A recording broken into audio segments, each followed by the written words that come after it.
오늘은요, 복음은 반드시 관계 속에서 증명됩니다 라는 제목으로 성도 여러분들과 말씀을 나누겠습니다. 복음은 반드시 관계 속에서 증명됩니다. The gospel is always proved with relationship, within the relationship.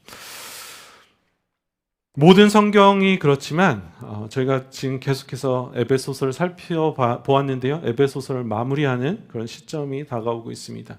모든 성경이 그렇지만요. 에베소서는 구체적으로 복음에 대해서 복음이 어떻게 우리의 삶을 바꿨고 이 복음이 어떻게 우리의 삶을 바꿨을 뿐만이 아니라 실제 삶 속에서 열매를 맺으면서 실제적으로 나타나야 하는지에 대해서 말을 하고 있습니다. 바울 사도는 에베소서 1장에 하나님께서 창세 전부터 우리를 예정하시고 택하셔서 자기의 아들이 되게 하신 그 놀라우신 사실을 우리에게 설명합니다. 태초 전에 우리를 예정하셨다는 것은요, 하나님께서 우리의 업적이나 우리의 순종, 우리의 마음을 보시고 우리를 구원해 주신 것이 아니라 이 모든 것이 하나님의 전적인 은혜라는 것이죠. 왜냐하면 우리가 태어나기 전부터 하나님께서 우리를 복 주시기로 예정하셨기 때문입니다. 하나님께서는 자격이 없었던 우리를 택하시고 뿐만 아니라 우리를 자녀 삼아 주셨습니다. 또한 우리가 자녀로서 합당하게 살아갈 수 있도록 우리의 성령을 주셨다는 거예요. 이 성령이 우리의 보증이 되어 주신다는 것입니다. 그 모든 것은 우리의 행위에서 나온 것이 아니요 오직 하나님의 은혜로 나오는 것이라는 것입니다. 우리는 믿음으로 구원을 받는데요. 이 믿음마저도 하나님의 은혜로 말미암아 우리에게 주셨다는 것입니다. 전적으로 하나님의 은혜로 말미암아 우리가 주님을 믿고 싶다고 주님을 믿을 수 있는 것이 아니에요. 하나님께서 우리에게 믿음을 허락하신다는 것이죠. 왜냐하면 우리는 본질상 진노의 자녀였다는 거예요. 하나님을 찾고 싶어도 찾을 수 없었던, 너무나 잃어버렸던 어둠 가운데 속했던 사람들이라는 것입니다. 그럼 우리에게 하나님께서 빛을 비춰주셔서 주님의 복음의 빛을, 은혜의 빛을 보게 하셨다는 것입니다. 우리를 이스라엘 사람과 한 세 사람으로 만들어주셨다고 나눴죠. 한 세 사람이 되게 하셔서 교회를 이루셨다는 것입니다. 그리고 이 교회로 온 땅을 충만케 하시는 하나님의 은혜를 베풀어 주셨다는 것입니다. 교회가 세상의 답이고 소망이라는 것입니다. 그래서 우리 소망된 성도들은, 새 신분을 얻은 새 한 사람이 된 우리들은요, 옛 자아를 붙들고 살 수가 없다는 거예요. 하나님의 자녀이기 때문에 하나님을 닮아갈 수밖에 없다는 것이죠.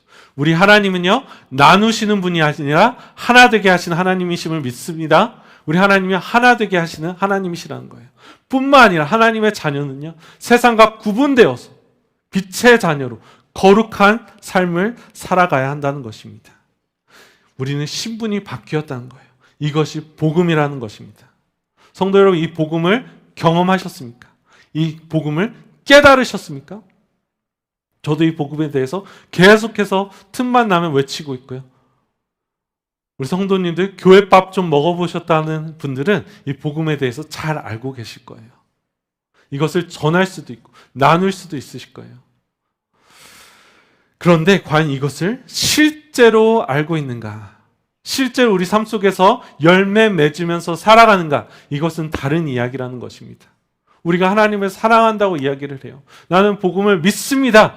이야기해요. 왜? 대가 지불하지 않아도 말을 할 수 있거든요.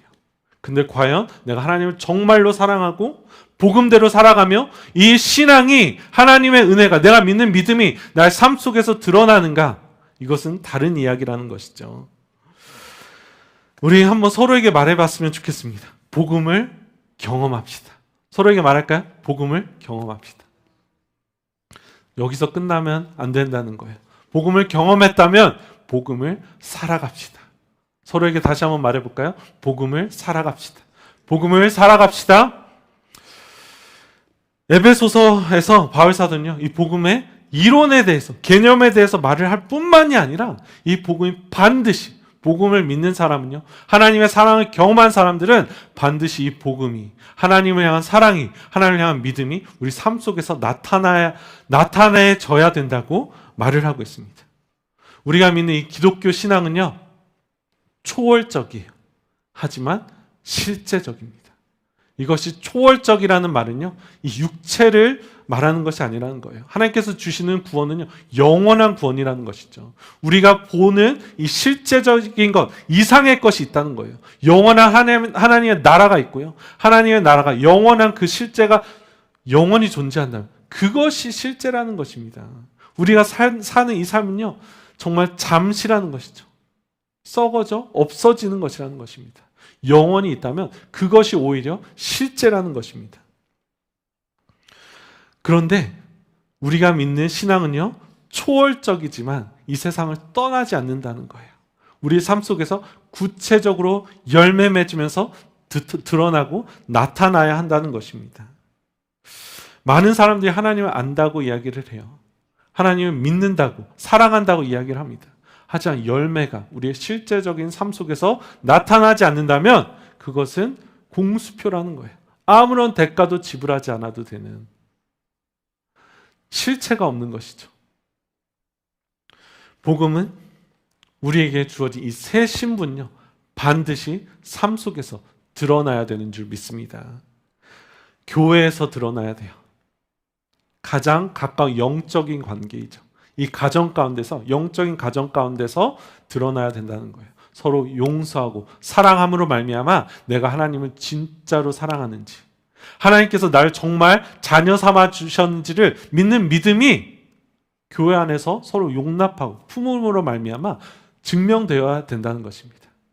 뿐만 아니라 우리가 영적 가정을 얘기했다면 성경에서는요, 실제적 육체적인 가정에 대해서 말하고 있습니다.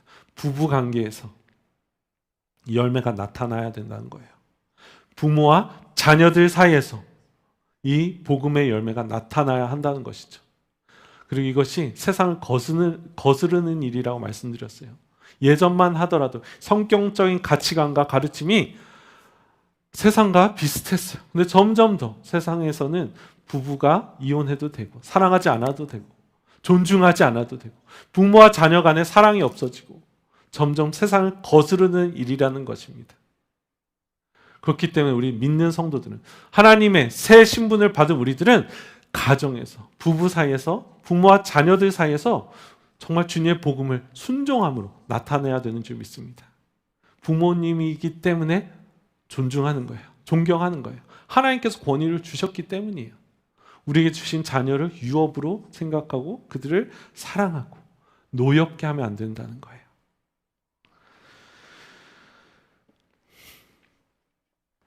그동안 가장 가까운 가정에 대해서 이야기를 했다면요, 오늘은 어떻게 보면 가장 어려운 그 관계에 대해서 이야기하고 있습니다.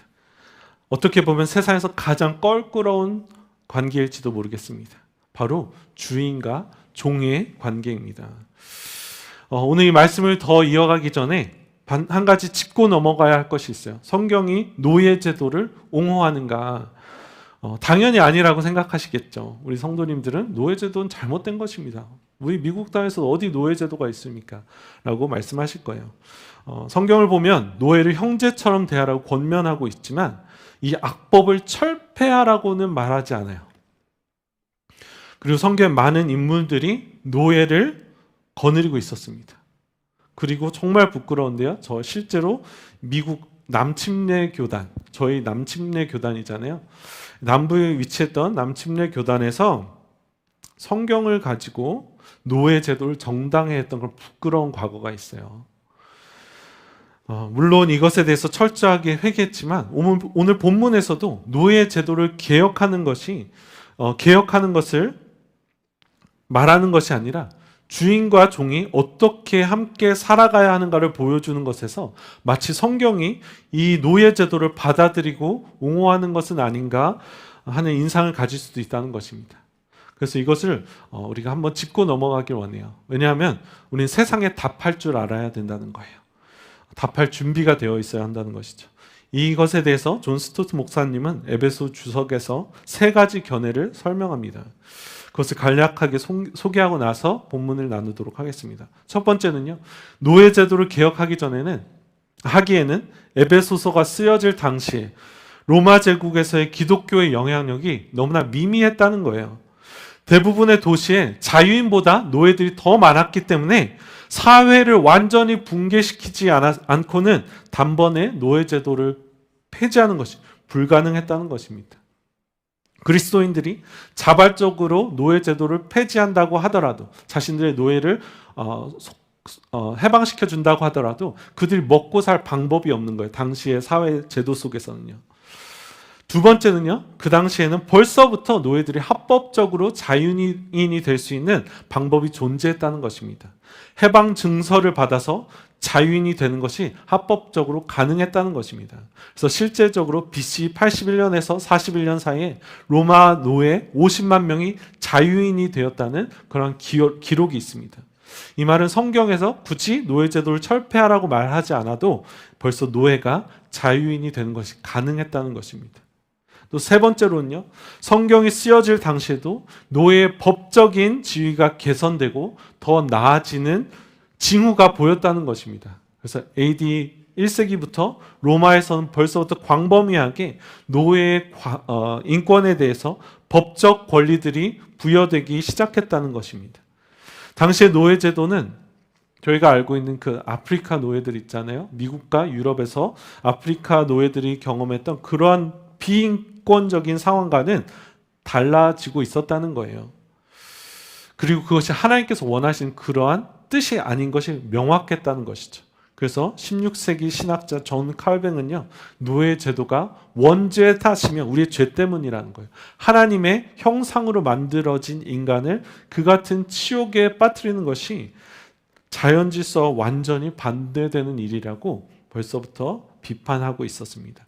즉, 이 견해들을 종합해 보면요, 성경에서 노예 제도의 폐지를 강경하게 주장하지 않는 이유는 오래전부터 인간의 우리 죄성 때문에 자리 잡아온 그 제도를 철폐하는 것이 아직 때가 되지 않았다는 것입니다.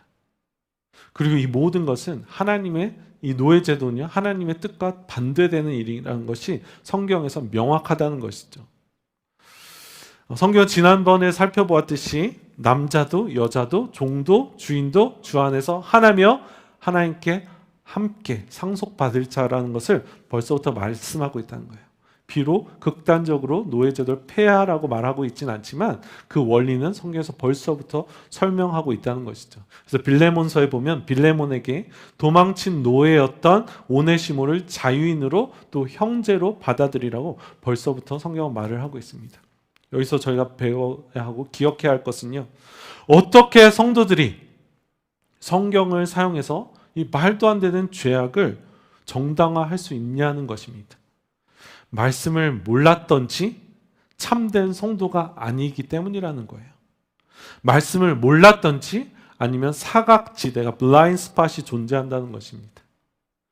설령 사회 체계 때문에 노예 제도가 있었다고 하더라도요, 참된 성도는 노예들을 인격적으로 긍휼함을 베푸면서 대했어야 한다는 것입니다.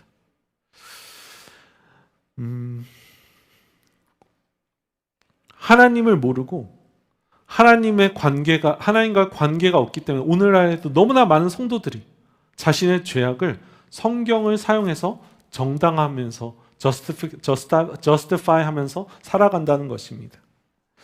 그리고 우리 또한 그럴 수 있다는 거예요. 굉장히 우리의 떨림과 두려움으로 하나님과 진실하게 말씀 앞에 날마다 서지 않으면 우리 또한 이러한 잘못을 저지를 수 있다는 것입니다. 오늘도 복음을 마음으로 깨닫지 않고요, 머리로만 아는 사람은요, 아무 부끄러움 없이 말씀을 사용해서 나의 죄를 정당화하면서 살아간다는 것입니다. 정말 좋은 예가 벌써 오래된 영화인데요, 밀양이라는 영화죠. 많은 분들이 이 영화가 반기독교적인 영화라고 하지만 이 영화가 시사하는 바가 크다는 거예요. 아들을 죽인 살인범이 난 예수 믿어서 용서받았어 하면서 그 아들을 잃은 어머니에게 어떠한 죄책감도 갖지 못하는 그런 말도 안 되는 행태가 우리 가운데서도 일어날 수 있다는 것입니다. 피해자에게는 특별히 하나님을 알지 못하는 불쌍한 사람들이 많아요. 퀴어 축제를 하는 동성애자들이 있고요. 여러분들 이것에 대해서 오해 없으실 줄 믿어요. 제가 분명히 이것에 대해서 충분히 동성애가 잘못된 것임을 반복해서 말씀을 드렸어요. 그런데 그들은 하나님을 모르는 사람이에요. 예수님도요, 하나님을 모르는 죄인들과 창기와 세리들에게 손가락질을 하신 것이 아니라 예수님 오히려 종교 지도자들에게 손가락질을 하셨잖아요. 그런데 맞불 집회라느니 그들에게 막 쌍욕을 하고 그들이 받은 상처가 교회에서 엄청나게 크다는 거예요. 일부의 그 보수 기독교인들이 그들의 행태가 그러하다는 거예요. 그들에게 손가락질하면서 이것이 성경이 말하는 것이다. 말도 안 되는 부를 누리는 몇몇 목회자들의 부끄러움을 모르는 행태가 그러하다는 것입니다. 말씀을 통해서 나는 이것을 충분히 누릴 자격이 있어 라고 정당화한다는 것이죠. 어떻게 말씀을 믿는다는 사람들이 이런 말도 안 되는 복음과 말씀과 반대되는 일을 하면서 살아갈 수 있을까요? 자신의 죄를 정당화하면서 살아갈 수 있을까요? 하나님과 관계가 없기 때문이라는 것입니다. 오늘 본문으로 돌아가겠습니다. 오늘 본문은요, 주종 관계에 대해서 말하고 있어요. 근데 벌써 많은 시간을 할애해서 설명한 대로 주종 관계는 현대 사회에선 당연히 잘못된 것으로 받아들여지고 있기 때문에 또 일반적으로 철폐된 것이기 때문에 오늘 말씀은요, 이 주종 관계에 대해서 말하는 것이 아니라 사회에서의 상하 관계, 갑과 을의 관계, 고용인과 피고용인의 관계로 이해하고 살펴보는 것이 유익할 것 같습니다. 바울 사도는요, 이렇게 이야기합니다. 종들아, 두려워하고 떨며 성실한 마음으로 육체의 상전에게 순종하기를 그리스도께 하듯 하라. 종들아, 두려워하고 떨며 이렇게 기록하는데요. 두려워하고 떨며 fear and trembling이라는 말은 빌립보서 2장 12절에 하나님을 향한 마음으로 이야기하고 있습니다. 이것은 주인을, 우리 고용인들을 왕처럼 두려워하고 떨라고 이해하기보다는요, 우리 삶에 있는 그 질서, 사회적 권위를 존경하라는 뜻으로 이해하는 것이 옳습니다. 왜냐하면 성경은요, 모든 권위와 질서가 하나님께로부터 온다고 말을 하고 있습니다. 로마서 13장 1절, 2절을 함께 읽겠습니다. 각 사람은 위에 있는 권세들에게 복종하라. 권세는 하나님으로부터 나지 않음이 없나니 모든 권세는 다 하나님께서 정하신 바라. 그러므로 권세를 거스르는 자는 하나님의 명을 거스름이니 거스르는 자들은 심판을 자취하리라. 지난번에도 말씀드렸지만요, 요즘엔 탈권이라고 해서 이것이 이 세상의 가르침이라는 거예요. 존경받을 사람, 너희가 존경받고 싶으면 나의 존경심을, 존경받을 만한 사람이 되어야 해 하면서 탈권위를 주장합니다. 권위를 부정한다는 거예요. 그런데 이 권위를 부정하는 것이 결국에는 어디로 향합니까? 부모의 권위를 부정하고 선생들의 권위를 부정하는 것이 결국에는 권위의 주체 대신, 최종 권위 대신 하나님을 부정하는 그러한 하나님께로 향한다는 것입니다. 저희는요, 하나님의 섭리와 통치를 믿는 사람입니다. 하나님께서 권위와 질서를 세우셨다면, 그것을 부정한다면 우리는 권위를 세우시는 하나님을 부정하는 것이라는 것입니다. 하나님을 인정하지 않는다는 거예요. 물론 때에 따라서 특별히 우리의 신앙의 타협을 요구할 때, 신앙을 지키기 위해서, 또 사랑하는 사람들을 지키기 위해서 권위와 싸워야 할 때도 필요하다는 거예요. 하지만 대부분의 경우에는 하나님께서 이러한 권위와 질서를 통해서 우리를 연단하시고 우리를 훈련하시고 성숙해 하시기 원하신다는 것입니다.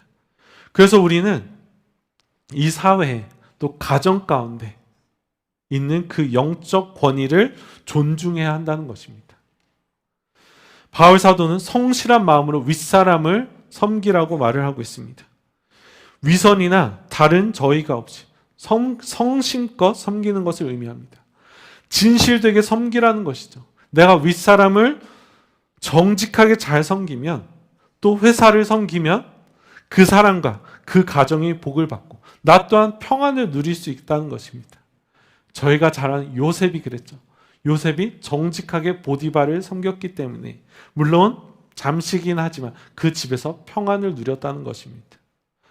요셉이 바로를 충성되게 섬겼기 때문에 이집트가 복을 받고 그 나라에 있던 백성들이, 나중에는 이스라엘 백성들마저 자신도 평안을 누렸다는 것입니다. 6절에는요, 눈가림만 하여 사람을 기쁘게 하는 자가 되지 말고 그리스도의 종들처럼 마음으로 하나님의 뜻을 행하라고 기록합니다. 사람한테 보이려고 눈 가리고 아웅하지 말라는 거예요. 보이지 않는 곳에서도 최선을 다하라는 것입니다. 이것이 하나님을 기쁘시게 하는 일이고 또 지혜로운 일이라는 것입니다. 사람들도 결국엔 다 안다는 것이죠. 비록 상사는 모른다고 할지라도 적어도 같이 일하는 사람들은 안다는 거예요. 직장 동료들이 같이 일하고 싶지 않은 뺀질이 뺀돌이가 되면 안 된다는 거예요. 우리 청년들, 학생들 프로젝트 할 때 친구들이 난 얘랑 하기 싫어, 그런 사람이 되면 안 된다는 거예요. 하나님이 보시기 때문에 보이지 않는 곳에서도 최선을 다하는 것이 결국에는 하나님을 기쁘게 하는 일인 줄 믿습니다. 그리스도의 종들처럼 마음으로 하나님의 뜻을 행하고 보이거나 안 보이거나 충성되게 성실하게 행하라고 성경은 말하고 있습니다. 아무리 나쁘고 섬기고 싶지 않은 사람이라도 기쁜 마음으로 섬기기를 주께 하듯 하라고 성경은 기록합니다. 왜? 이것은 사람에게 하는 것이 아니라는 거예요. 하나님께 하는 것이라는 것입니다. 사무엘상에도 보면 다윗이 정말 억울한 상황 가운데 놓이게 되었다는 것입니다. 자신은 잘못한 것이 없었어요. 그런데 미치광이 왕 사울이 질투에 눈이 멀어서 다윗의 목숨을 빼앗고 싶었다는 것입니다. 그런데 다윗은요, 저희가 이것을 간과할 때가 있어요.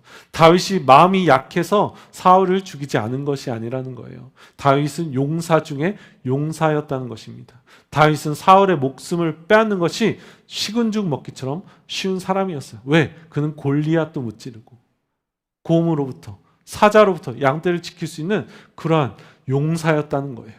그랬던 다윗이 모든 상황이 다 준비되었어요. 사울이 무방비 상태에서 그가 숨어있는 굴로 들어왔어요. 병사들은 없었어요. 용변을 보면서 정말 무방비 상태에 놓여 있었다는 것이죠. 그의 목숨을 빼앗는 것은 다윗에게 식은 죽 먹기처럼 쉬웠다는 것입니다. 그러한 일이 반복되어서 일어났다는 거예요. 그런데 다윗은 그것을 행하지 않았습니다. 왜? 다윗은요, 그것이 하나님께서 기뻐하시지 않는 일이라는 것을 알았어요. 너무나 상황이 자신이 사울을 죽여도 되는 그런 상황이었음에도 불구하고 자신을 죽이려고 하는 그 사람에게 정당방위라고 변명할 수 있음에도 불구하고 다윗은 하나님의 주권을 신뢰했습니다. 내가 어떻게 나의 손을 들어서 그 기름 부음 받은 하나님의 사람을 죽일 수 있겠습니까? 하나님을 신뢰한 거예요. 비록 자신은 계속해서 떠돌이 생활을 해야 됐지만 하나님께 올려드린 거예요. 하나님, 하나님의 시간에 하나님께서 나의 억울함을 아시고 모든 것을 합력하여 선을 이루게 하실 것을 믿습니다. 다윗은 하나님의 주권을 인정했기 때문에요, 이 모든 것을 하나님께 맡겨드릴 수 있었다는 거예요. 하나님께 기다릴 수 있었다는 것입니다. 저희가 기도할 때 하나님께서 우리의 기도를 반드시 들어주세요. 하나님께서 기도를 응답하시는 하나님이십니다. 그런데 우리가 원하지 않는 기도 제목이, 우리의 기도 제목이 원하지 않는 방법으로 응답될 때가 있어요. 그때도 하나님께서는 듣고 계시다는 거예요. 어쩔 때는 그냥 하나님께서 인내하심으로 하나님의 때까지 우리로 하여금 인내하게 하신다는 거예요. 침묵을 유지하신다는 거예요. 그것이 하나님께서 안 계신 것이 아니라 하나님의 신실하신 주권 가운데에서 우리보다 더 뛰어난 지혜로우신 하나님께서 우리를 훈련하시고 연단하시고 가장 좋은 하나님의 때까지 기다리게 하시는 줄 믿습니다. 하나님의 주권을 인정하시는 우리 성도님들 되시길 축복합니다. 다윗은요, 하나님의 주권을 인정했던, 하나님을 기쁘시게 하기 원했던 사람이었다는 거예요. 그렇기 때문에 하나님께서는 그를 존귀하게 여기셨습니다. 사무엘상 2장 30절에 이렇게 말하죠. 나를 존중히 여기는 자를 내가 존중히 여기고 나를 멸시하는 자를 내가 경멸하리라. 다시 하나님의 주권을 인정하고 그것에 많은 것을 포기하고 결단하고 희생했기 때문에 하나님께서 그를 기뻐하셨다는 거예요. 하나님께서 기뻐하시는 우리 성도님들이 되시길 축복합니다. 내가 하나님을 신뢰하기 때문에 어리석은 세상이 손가락질하는 결정을 내릴 수도 있어요. 아니, 누가 세상에서 그렇게 살아?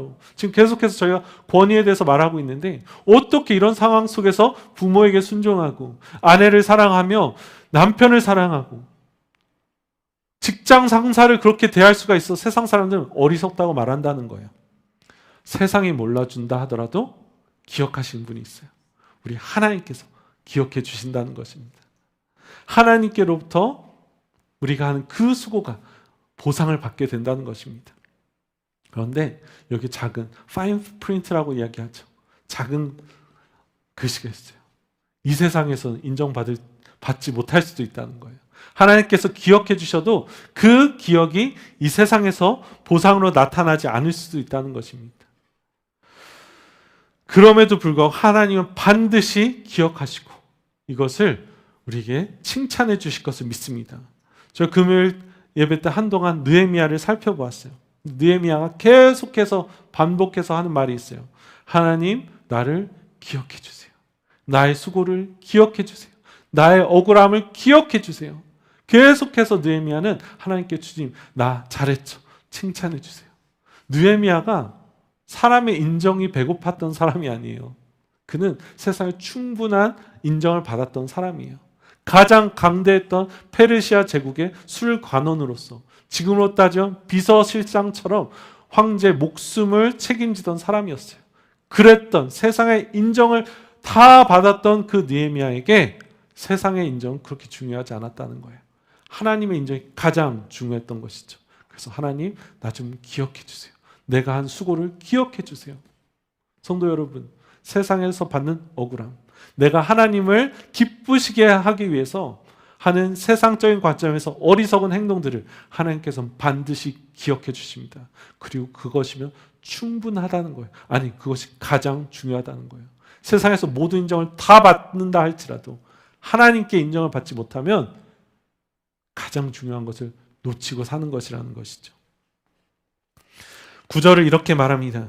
상전들아, 너희도 그들에게 이와 같이 하고 위협을 그치라. 이는 그들과 너희의 상전이 하늘에 계시고 그에게는 사람을 외모로 취하는 일이 없는 줄 너희가 알미라. 상전들도 똑같이 해야 되는 거예요. 뿐만 아니라 상전들에게 더 높은 기준이 요구된다는 것이죠. 부부 관계에 대해서 이야기할 때도 그랬어요. 아내는 남편을 순종하고, 그렇죠? 남편은 더 많은 사랑으로, 희생으로, 교회가 주님을 사랑하듯이, 아니죠, 주님이 교회를 사랑하듯이. 제가 말씀드렸죠. 누가 더 사랑합니까? 교회가 주님을 사랑합니까? 주님이 교회를 사랑하십니까? 비교할 수가 없는 거예요. 주님께서 교회를 훨씬 더 목숨을 바쳐서 사랑하시죠. 더 높은 사랑, 가진 사람에게 더 많은 것을 요구하시는 것이 하나님의 질서라는 거예요. 상전들도, 직원들, 동료들, 또 학생들, 선생님들은 학생들을, 부모는 자녀들을, 아래에 있는 사람들에게 동일하게 그들을 섬기고요, 특별히 위협을 그치라라고 말하고 있습니다. 이것은 요즘 가르침하고도 일치하죠. 갑질하지 말라는 거예요. 하나님께서 주신 지위와 권위를 세워서 가진 배경을 사용해서 그들을 괴롭히고 착취하는 것이 아니라 겸손을 가지고 떨림과 두려움으로 부족한 사람, 연약한 사람들을 섬기라는 것입니다. 왜? 그들 또한 상전이 있대요. 그들의 상전은 하나님이 되신다는 것입니다. 그리고 그 상전이 가장 최종적인 권위를 가지셨다는 것입니다. 왜냐하면 그분은 하나님이시기 때문입니다. 하나님께서는 사람을 외모로 취하지 아니하시고 지위 여하를 상관하지 않으신다는 것입니다. 하나님은 대통령이라고, 권력자라고, 많은 교육을 받았다고 우리처럼 수고하셨습니다 하지 않는다는 거예요. 오히려 하나님께서는 책임을 받은 사람들에게 더 많은 것을 요구하시는 하나님이신 줄 믿으시길 바랍니다. 고아와 과부들의, 또 백성들의 부르짖음을 무시하는 리더들을 책망하시는 분이 우리 선하신 하나님이시라는 것입니다. 믿음이 어린 사람들을 실족하게 하는 사람들을요, 2배로 책망하시는 분이 우리 하나님이시라는 거예요.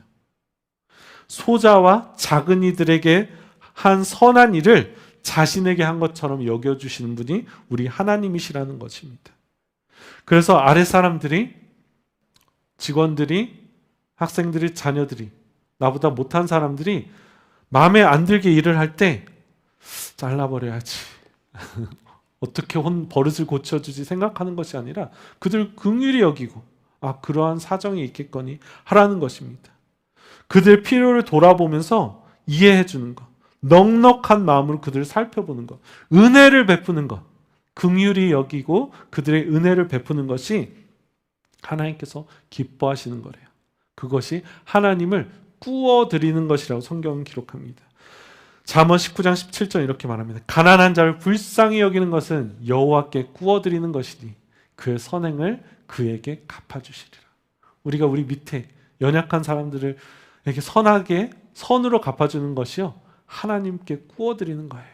그리고 하나님께서 우리에게 선행으로 갚아주신다고 성경은 기록합니다. 하나님께서 우리의 수고를 아시고 갚아주신다니 얼마나 큰 감동입니까?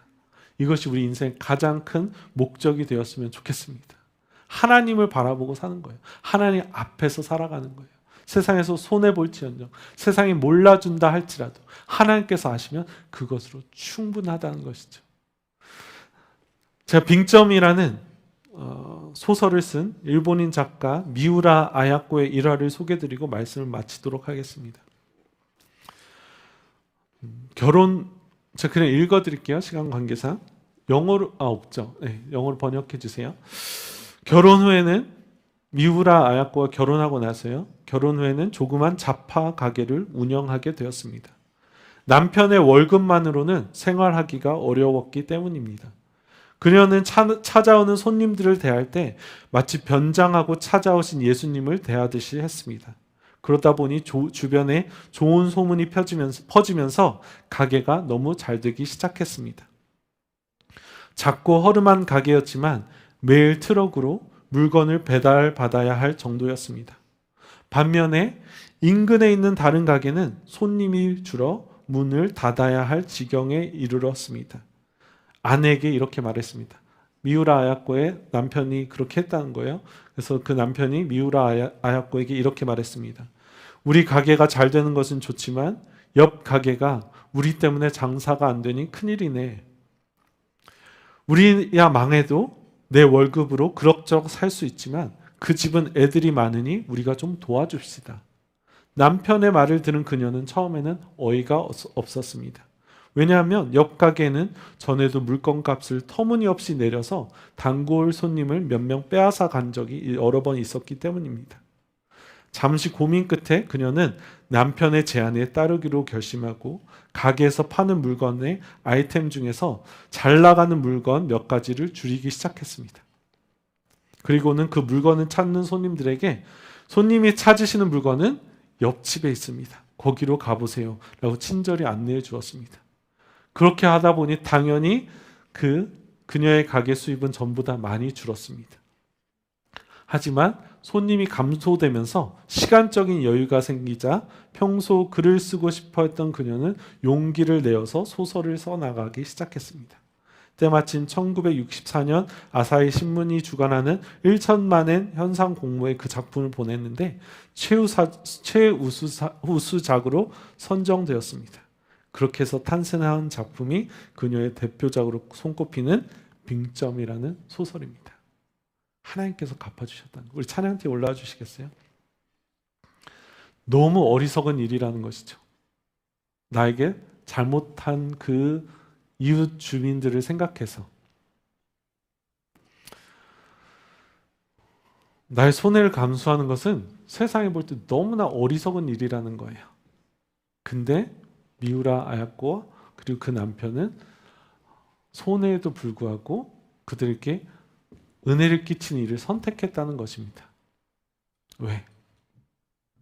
그들의 관중은요, 세상이 아니라는 거예요.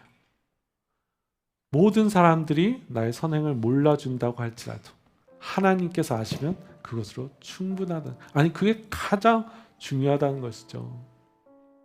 가끔씩 내가 굳이 이렇게 힘들게 살아야 되나? 내가 굳이 정말 성경대로 아내를 사랑하고 자녀들에게 은혜를 베풀며, 자녀에게 은혜를 베푼다?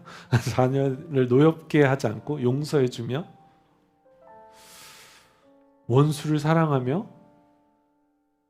전혀 아무것도 바뀌는 것 같지 않은데 내가 굳이 말씀에 순종해서 내 자존심을 죽이고 살아야 할 이유가 있을까? 이유가 100만 가지는 더 된다는 거예요. 왜? 하나님께서 기억하시기 때문에, 하나님께서 갚아주시기 때문에. 설령 그 갚아주신 것이 아까 말씀대로 세상에서 나타나지 않을 수도 있어요. 미우라 아야코는 은혜가 세상에서 보여졌잖아요. 근데 저희가 계속해서 살펴봤던 느헤미야 13장은요, 저희가 느헤미야 초반에 계속해서 집중해서 성경을 봐요. 느헤미야는 성벽을 일으켰고 저 놀라운 부흥을 일으켰고, 근데 13장을 보면 마지막 장인데 너무나 허무하게 그가 정말 생명을 걸고 했던 그 모든 노력들이 다 헛것으로 돌아가요. 그 부흥을 경험했던 사람들이 정말 그 짧은 시기에, 그 사이에 모든 것을 다 버리고 다시 옛 상황으로 돌아간다는 거예요. 어떻게 보면 느헤미야는 복장이 터질 일이죠. 그렇게 수고했는데, 총독의 녹을 받지 않으면서 내가 그렇게 목숨을 걸고, 내 out of sight, out of mind잖아요. 총리, 왕 옆에 있던 비서실장이 성공의 그 모든 것을 버리고 이스라엘 백성을 위해서 왔다는 거예요. 그렇게까지 희생했는데 그가 한 모든 희생들이 다 수포로 돌아갔다는 거예요. 그런데 느헤미야는 마지막에 이렇게 기도해요. 주님, 기억해 주세요. 세상 사람들이 몰라도 된다는 거예요. 하나님이 기억하시면 그것이 우리 인생의 가장 중요한 목적이 되시길 축복합니다. 그래서 우리 성도님들, 하나님께서 보고 계세요. 오늘 우리가 싸우는 그 신앙의 싸움들, 어려움을 주님께서 기억하시고 그거면 충분하다는 거예요. 그리고 마지막 날에 우리의 눈물을 닦아주시면서요, 착하고 충성된 종아, 수고했다. 너가 수고했으니 나의 잔치에 참여하라 라고 불러주신다는 것입니다. 그래서 여러분들, 성도 여러분들, 주님께서 위로해 주신대요. 주님께서 알아주신대요. 그것이면 충분합니다. 실제가 된 우리 성도님들 되시기를 축복합니다. 우리 함께 일어나셔서요, 오늘 말씀 기억하시면서 우리가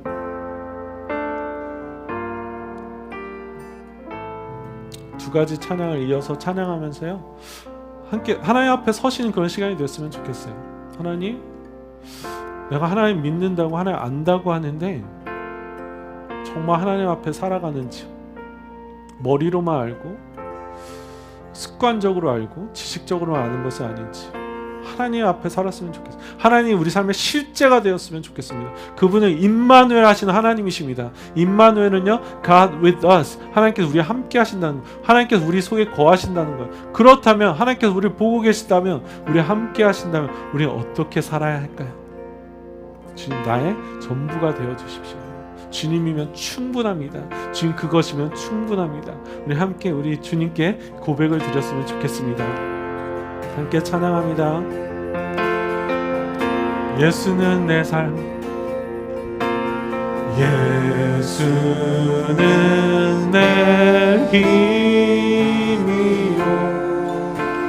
나의 기쁨, 내 참 소망, 그 이름의 생명이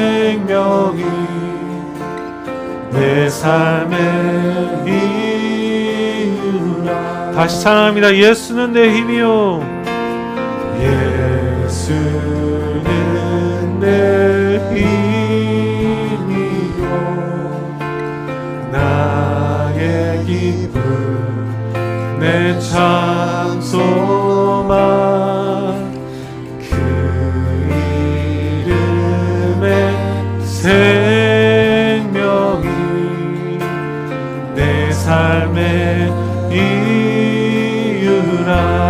오직 주만, 오직 주만 따라갑니다.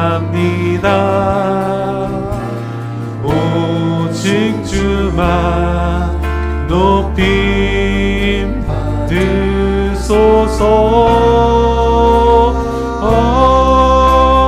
내 평생을 그 이름을 그의 선하심을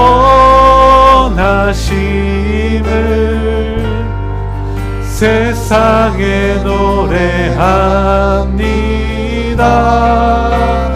그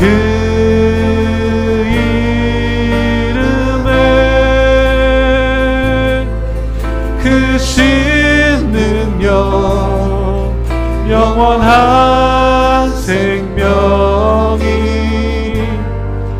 내 삶의 이유다. 우리 2절 찬양합니다.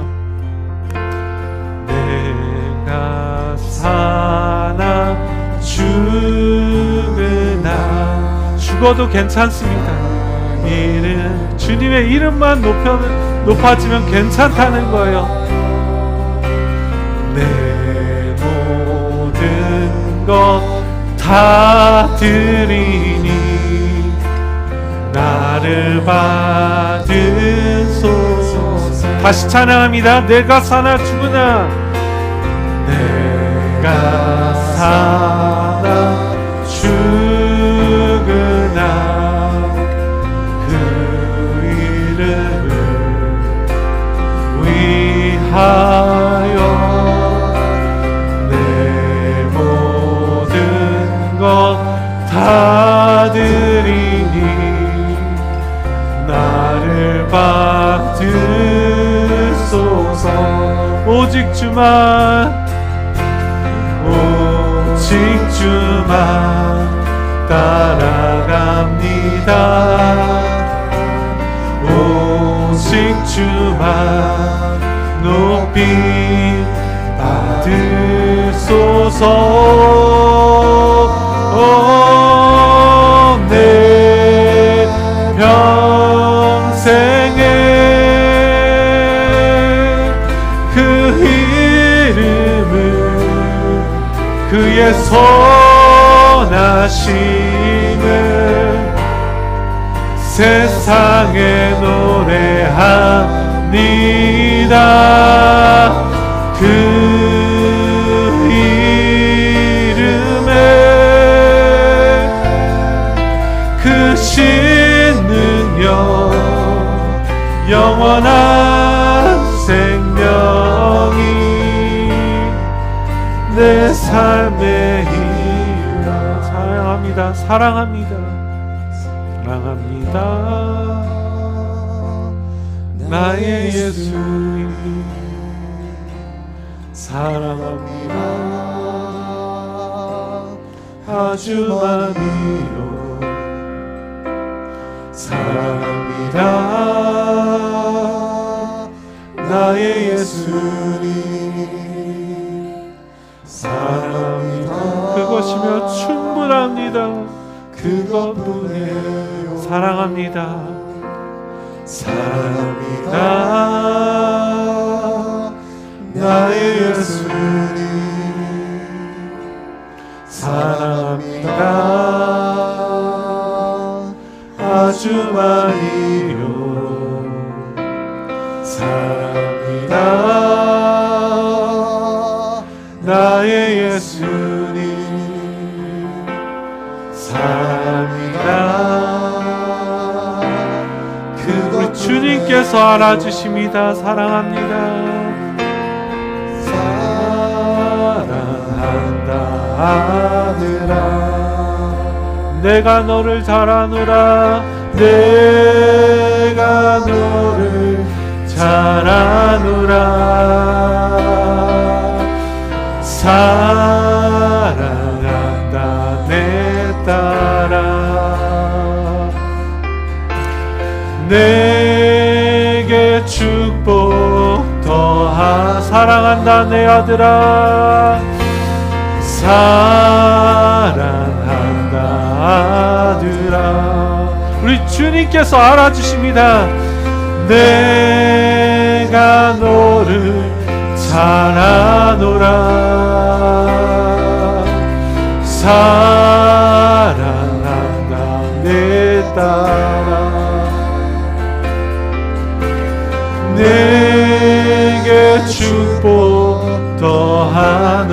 사랑한다 아들아, 사랑한다 아들아,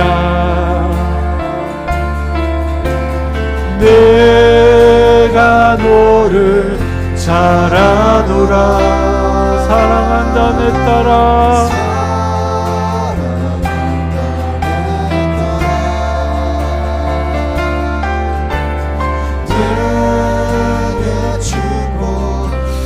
저희 이 시간 기도할 거예요. 근데 우리가 찬양한 대로요, 저희는 벌써 모든 보상을 다 받았습니다. 왜냐하면요, 우리 하나님께서 다 아세요. 우리 하나님께는요, 우리의 어떠한 수고도, 어떠한 헌신도, 사랑도 그냥 못 본 채 지나가는 것이 아니라 우리 하나님께서 다 기록하시고요, 마지막 날에 주님 앞에 서는 날에 주님께서 우리의 눈물을 닦아주시면서 잘했다, 착하고 충성된 종아, 내 아들아, 내 딸아, 너 수고했어. 내가 너와 함께 잔치에 참여할 거야. 우리의 모든 수고와 헌신을 기억해 주시는 줄 믿습니다. 그렇기 때문에 오늘도 우리의 수고와 헌신이 가치가 있는 거예요. 값진 거예요. 값어치가 있는 거예요. 그래서 우리 이 시간 함께 결단하면서 주님 앞에 기도하면서 나아가겠습니다. 하나님, 날 불쌍히 여겨주시고 세상을 바라보는 것이 아니라 세상의 어떤 보상과 당장의 응답을 보는 것이 아니라 주님 앞에만 서게 하여 주시옵소서. 아버지 하나님, 정말 주님이면 충분합니다. 주님 앞에 서면 살아가는, 그렇기 때문에 이 세상에서 어리석다고 손가락질 받는다 할지라도 우리가 이것을 감당함으로, 기뻐함으로 순종하는 살아가는 우리가 되겠습니다. 우리 시간 우리의 사랑을 고백하면서 주님 앞에 나아가도록 하겠습니다. 주여, 우리를 불쌍히 여겨 주시옵소서. 아버지, 우리를 불쌍히 여겨 주시옵소서. 아버지, 세상을 바라보는 것이 아니라 하나님, 정말 주여, 우리를 상 주시고 복 주시고 아들아, 내 딸아, 그것이면 충분하다. 내가 기억한다. 우리의 눈물을 닦아주시는 그 주님을 기억하며 아버지 하나님, 오늘도 세상의 바보가 되기로, 아버지 세상의 어리석은 자가 되기로, 아버지 하나님, 하지만 세상이 감당하지 못하는 그 믿음을 이 세상 가운데 나타내 살아가기로 결단하며 살아가는 우리 성도님들 되시도 은혜 베풀어 주시옵소서.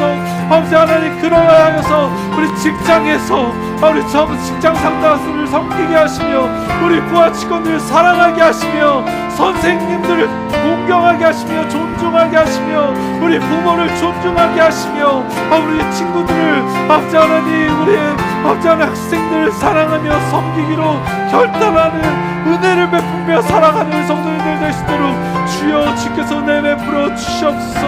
은혜 베풀어 주시옵소서. 사랑합니다 나의 예수님, 사랑합니다 아주 많이요, 아주 많이요. 사랑합니다 나의 예수님, 사랑합니다 그것뿐이에요. 사랑합니다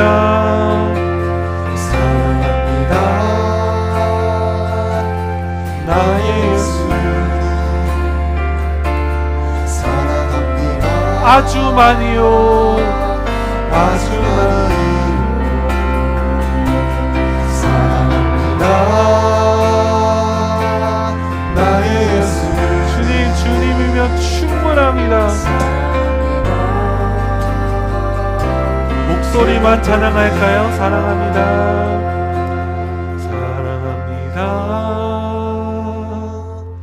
나의 예수님, 사랑합니다 아주 많이요. 사랑합니다 나의 예수님, 사랑합니다 그것뿐이에요.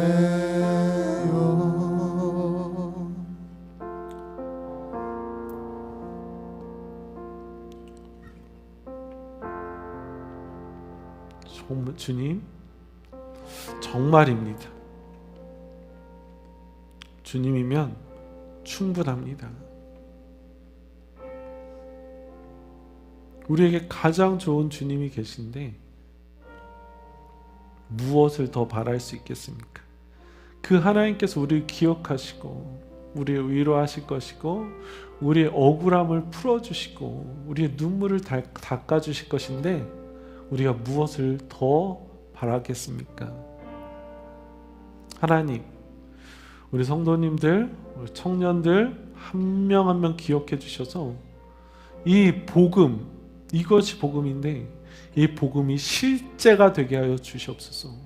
복음이 단지 예수 믿고 천국 가는 것뿐만이 아니라 주님과 왕노릇하며 주님의 완전한 위로를 누리며 사는 것이 참된 복음인데 이것이 실제가 되게 하여 주시옵소서.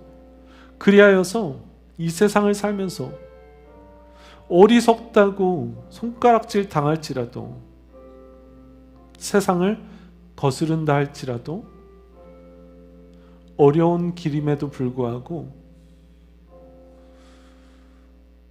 나의 주권을 내려놓고 나의 권리를 내려놓고 나의 억울함을 내려놓고 오직 오늘도 순종하며 세상에 은혜를 끼치며 살아갈 수 있도록 긍휼을 베풀며 살아갈 수 있도록 주님을 인정하고 주님의 주권을 인정하며 주님께서 세우신 권위와 질서에 순종함으로 말미암아 그것이 우리를 인내하고 연단시킴으로 말미암아 주님을 더 닮아갈 수 있도록 이것이 주님을 알아가고 주님을 닮아가는데 가장 좋은 길이기 때문에 오늘도 우리에게 맡겨주신 그 시험을 온전히 감당하시는 우리 성도님들 될 수 있도록 이것이 우리 마음에 진실한 고백이 될 수 있도록 은혜 베풀어 주시옵소서.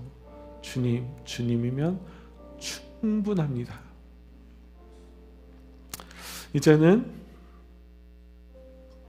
우리 주 예수 그리스도의 한량없는 사랑과 하나님 아버지의 무한하신 은혜와 성령님의 내주 충만 교통 기름 부으심이 이 자리에 머리 숙여 오늘도 이 복음을 믿고 영원을 바라보며 이 세상에서 바보같이 어리석게 나의 권리를 포기하며 주님만을 높이며 살아가기로 다짐하시는 우리 성도님들의 머리 위와 그들의 가정과 사업 위에 지금부터 영원토록 함께 하시기를 예수 그리스도 이름으로 축원하옵나이다.